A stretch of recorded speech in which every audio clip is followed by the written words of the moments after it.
Globalization, the force that's intertwined nations for decades, is showing cracks. Once a symbol of unity and prosperity, it's now facing a reality check. Nations are rethinking alliances, businesses are recalculating strategies, and the world is watching with bated breath. So, what's next in this era of change? Is it the end of collaboration or the start of a new, more resilient global framework? Globalization has been a driving force in the world economy for the last 40 years. It gained momentum after the Cold War ended, leading to significant economic integration among major nations. This was marked by events like the signing of the North American Free Trade Agreement. Businesses found it profitable and efficient to develop complex supply chains across the globe, and governments generally supported this. The idea was simple. The more countries collaborate, the more their economies intertwine, and the more likely they are to maintain peace. However, the current global landscape is shifting away from this path. There is a growing sense of uncertainty about the future, and many believe the world economy is at a pivotal moment. This shift involves rethinking globalization, leaning towards regionalization, and it's changing the entire economic scene. The financial crisis of 2008 brought the Western capitalist model under scrutiny, especially considering its impact on the average person. Fast forward to 2016, and significant events like Brexit and the election of Donald Trump in the US signaled a change in the global economic order. This led to a trade war between China and the US.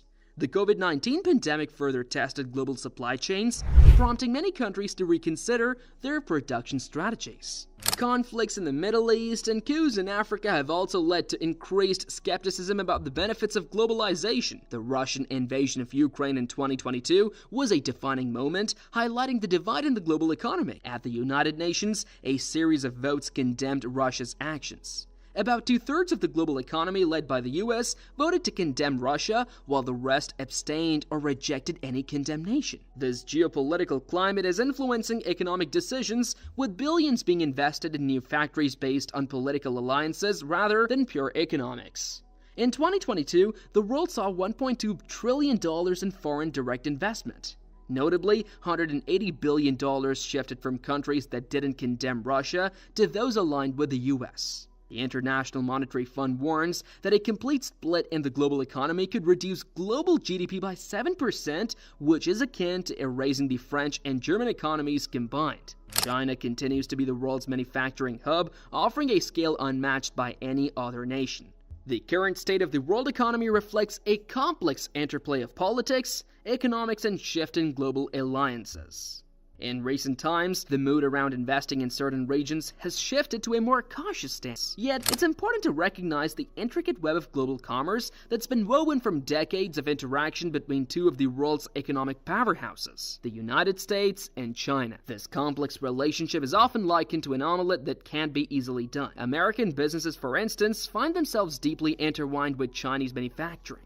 This dependency isn't something that can be quickly or easily unraveled. Amidst this geopolitical tension, a set of economies, often referred to as connector economies, are emerging as crucial intermediaries. These nations are not picking sides, but rather positioning themselves as hubs of activity, drawing investment in factories from both the US and China. They're leveraging their strategic neutrality to reap benefits from both sides of the growing rivalry. Take northern Vietnam as an example. A mere hour's drive from the Chinese border can reveal a transformation from pastoral fields to burgeoning industrial zones. In the past 5 years alone, Vietnam's exports to the US have seen a twofold increase. Simultaneously, imports from China to Vietnam have also doubled. This trend is not isolated in Vietnam. Poland, for instance, is receiving significant investments from China and South Korea, positioning itself as a vital conduit between Europe and the broader global market. Indonesia, with its abundant natural resources, is another example. It has become a meeting ground for various international players like Ford from the US, Chinese firms, and Brazilian mining companies, all converging to tap into the lucrative nickel mining industry, catering to both Chinese and American markets. Morocco's situation is also noteworthy. With its free trade agreement with the US and strong ties with China, Morocco is well placed to benefit from both relationships. Mexico, too, stands to gain from its geographical proximity to the US, making it an ideal candidate for nearshoring. However, Mexico's appeal doesn't end there. It's also becoming a hotspot for Chinese investments, allowing it to bridge the divide effectively. The potential for countries like Mexico to transition from made in China to made in Mexico for various consumer goods is a topic of much discussion.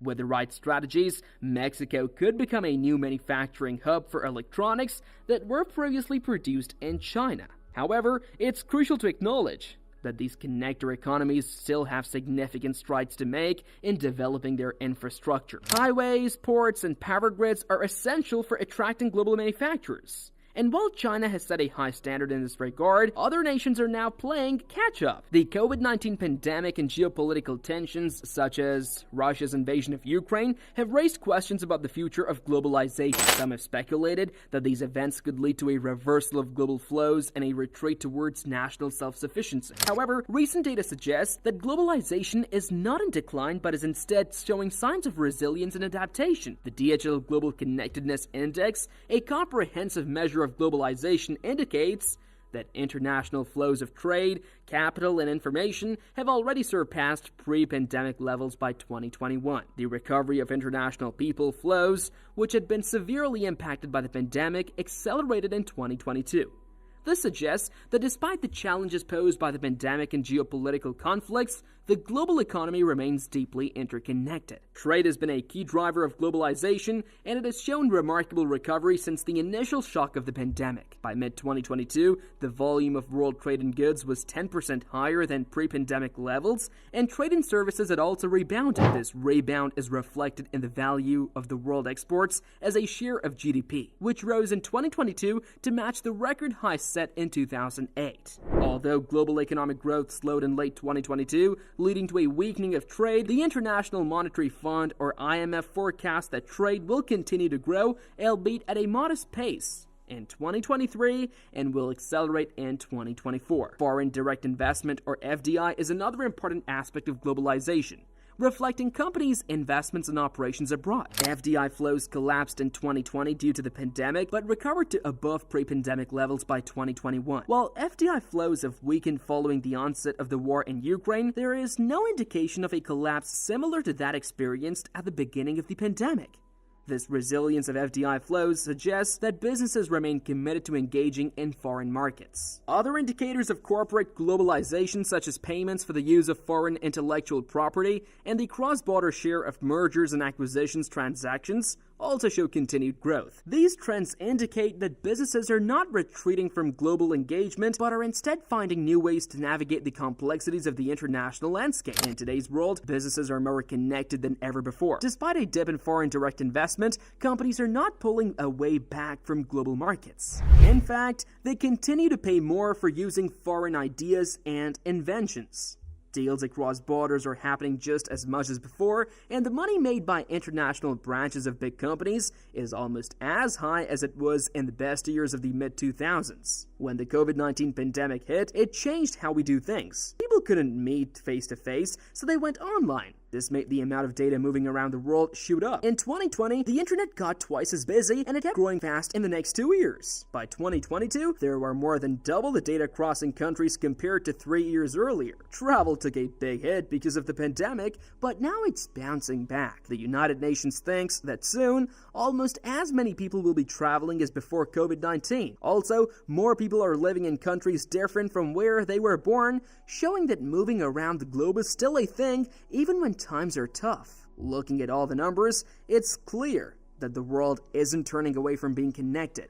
Most of the time, the movement of goods, money, and people across countries is at its highest ever. If things like trade are not doing so well lately, it's mostly because the world's economy is slowing down. Big steps taken to control rising prices, like making it more expensive to borrow money, are part of the reason why. So what does all this mean? It shows that our world is more linked than we sometimes think. Even when there are challenges, the flow of ideas, money, and people doesn't stop. It adapts and keeps growing, proving that we live in a time where borders are less of a barrier than ever before. In the end, don't forget to like this video and subscribe to the channel for more informative videos like this. Until then, keep exploring.